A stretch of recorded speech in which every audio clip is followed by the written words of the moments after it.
Welcome back, ladies and gentlemen, to Giangelo's and Boardman right off 224. You need to be here if you're not already. We are joined by a very special human being, one that no jersey can contain.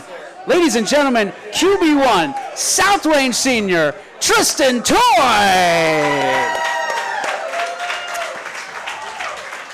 It is the 27th of August here in 2024, which probably doesn't mean a lot to you at home, but it means a lot to us because, ladies and gentlemen, somebody just turned 18 today.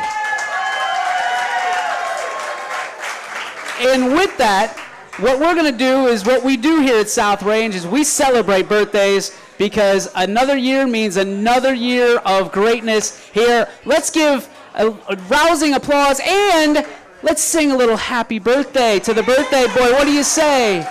I feel like Harry Carey. You're going to have to sing louder than I do, okay? A 1, a 2, a 3. Happy birthday to you. Happy birthday to you. Happy birthday, dear Tristan. Happy birthday to you. Hey! Thank you. We have never started an interview like that. I can tell you with certainty we've never started. But, dude, there is a ton of people that love you in this community, outside this community. You mean so much to so many. For you to be here your senior year, I remember when you were just a little guy, just a little runt, and you were nervous about jumping on the headset. You didn't really want to do interviews. For now, I mean, you get interviewed more than professional athletes. What has this ride been like for you this entire time? It's amazing. It's honestly, I feel like it's an accomplishment. I feel like every time I'm on the mic, I represent what it means to be a part of such a great program. And not just for myself. I don't speak just for myself. I always speak about the program and my teammates. And I feel like that's just an awesome opportunity all the time. I mean, to have little kids wearing the number 12 jersey, they were probably really sad, and their parents were even sadder on Friday night when they ripped it off of your body, thinking that they were going to have to get some new jerseys. But for you, I mean, when you have a kid look up to you and want an autograph and want to just have a picture with you, what is that like? Some of us will never go through that in our entire lives. It's awesome. It just feels like the feeling you get inside of you. It's just pure joy. I mean, the kids always look up to all of us because we're like superheroes to them. And when we have the jersey on, it's just a different feeling for those little kids, and it's awesome to help them out. Did you have a chance to kind of look around on Friday night and see how many people were in Rominger Stadium? I definitely did. Before usually kickoff, I like to stand in the back when we're running out of Tyndall just so I can check around, look at all the people in the stands, and check out the atmosphere. For you, there's a lot of pressure that goes with being QB1, and there's a lot of pressure that goes with being, who you are, a senior, just in general at South Range. How do you handle that? How do you kind of cope with that mentally in a world full of, mental anguish and, there's so many stressors for kids these days? How do you deal with being and having so much pressure? I just try to be like myself most of the time. Just have fun, be loose, make everybody else laugh, try to make other people laugh. Just have a good time doing whatever I'm doing. I heard that. I heard you're like the jokester. So walk me through. Like, do you just like being the guy that's kind of breaking everybody's chops a little bit? I mean, yeah. Has that always been your rapport? It definitely has been. I feel like there's a couple of us on the team that like to do that, just to make some people maybe laugh at themselves and like get embarrassed a little bit. But it's definitely funny. Everybody laughs. We all get a joke of it. It's pretty funny. Did you go on the Italy trip? Yeah, I did.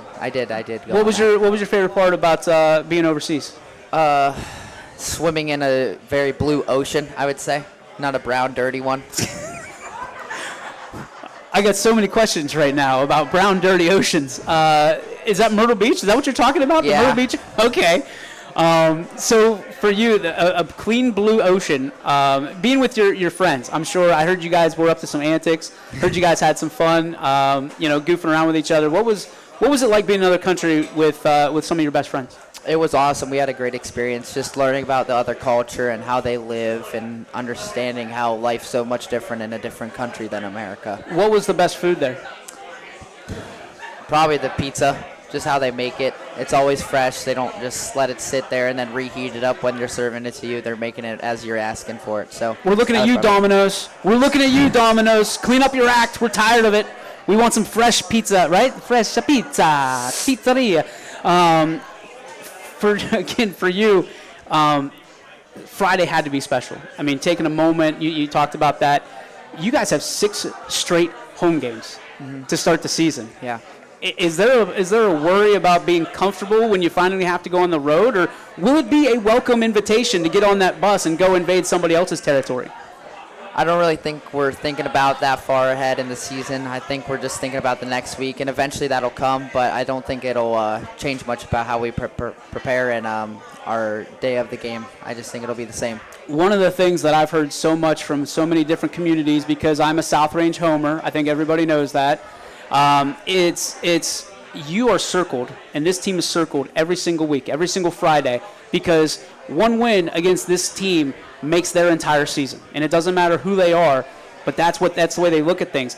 To take everybody's best punch, how do you prepare yourself and your teammates for that every single day in practice, every time you're in the film room, at school? I mean, how do you kind of prepare yourself knowing that you're going to get everybody's best punch every single time you take that field? Well, we take a lot of pride in how we practice. We have focus in each rep. Everybody's getting taught new things, and coaches are telling us what to work on after the play, right after. So the next play, you're working on that thing, and you're just building on that the whole week. And eventually Friday, you just go out there and play loose. As far as football goes, what has been the biggest adversity that you faced along the way? Biggest adversity in football. Probably just living up to the expectations, and then after a great quarterback, Billy, he was awesome.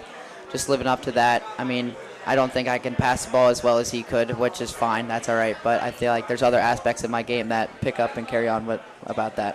When you need a word of wisdom or a pick-me-up, where do you go? My dad, my family, coaches. Those are usually the people I go to first. Ask questions always, and hopefully give me the answer I'm looking for. Does anybody come to you yet? I mean, being a senior, do you have someone picking your brain during practice or during games, asking you what you would do in these situations? They usually don't ask me the questions. Sometimes I'll usually just tell them what they need to work on and how they can fix it and where they need to line up or something, how they can look at different defenses. So that's usually what I do.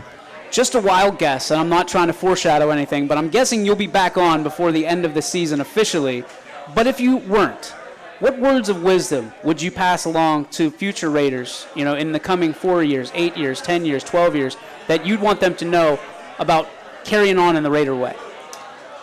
Just always have great focus and practice, and then after you do that, it just builds up, and the train gets rolling, and then on Friday you just play loose and have so much fun. It's always a great atmosphere. Everybody's playing together. It's just 11 guys on the field playing as one.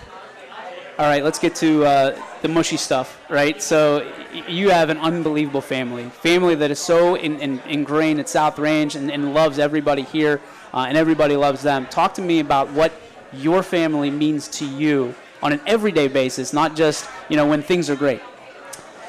My family means everything to me. I mean, my oldest sister's in town for the week. She's coming to take my senior pictures, watch me and my sister play our sports and everything. So she's in town. It means so much to see them in the stands in the same spot every week, just cheering me on. Is there a senior picture that you're 100% going to be a goofball in? This probably. Idiot had a baseball on fire. I was a catcher. I don't throw heat. Probably, I would assume so. What's it going to be? Because I want to be able to capture it and put it on YSN over this little bit. What's the goofball picture that you're going to have? I haven't really gone over one yet. Oh. We'll see when the moment comes. Oh, you got to be in the moment? Yeah. Okay, you're the comedian that is ad lib. Okay, Fair enough. All right, talk to me about your folks. I mean, they've given you everything, and they've worked really hard to get you and get them and your family where they are. What do they mean to you? I mean, they mean everything to me. They always put me in the right step, where to put me. They're teaching everybody how to live and what to do in certain situations, and they're just always doing so much for their kids and their children and just the family in general. They just mean everything to me. Who was your hero growing up? Everybody that was older than me, my whole family, I could say. Because they all just proved that you can do anything, anything's possible, and they're always showing me what to do. All right, last question for you. Canfield Fair time. I know you and Gav and all the guys are going to be out at the fair. Talk to me about what you're eating. So these people, I mean, I've seen you guys eat, so they can prepare themselves for what's about to happen and the explosion that's about to occur. Sugar foods, definitely. Oh, yeah. you're a sugar Thanks, guy. Mom. Yeah. Okay. I love my French fries too. So what do you put on fries? Nothing. Nothing Just at all. ketchup. Yeah. Oh, okay. Well, that's Just some something. ketchup, Ketchup's something. Heinz has something to say about Yeah. that. No vinegar. Sometimes I'll put it. If So somebody else. you just told me nothing, but you Me load up your fries. personally, I wouldn't be the first person to put vinegar on. But if somebody else would put it on, I would be fine with eating it. Okay, the sweets. Is there one particular thing you're looking at and you're saying, I'm going there? There's no way I'm missing it. Funnel cake or deep fried Oreos, probably. Okay. And is it the powdered sugar? Yeah, powdered sugar on top of it. Any other extra stuff? Not really. Salem's taking notes right now. They're trying to make sure that they know what's going to be sweating out of you on Friday night. T, I appreciate you, man. Thank you so much. problem. As always, Thank you're the you. best. Ladies and gentlemen, Tristan Toy, the birthday boy, right here on YSN.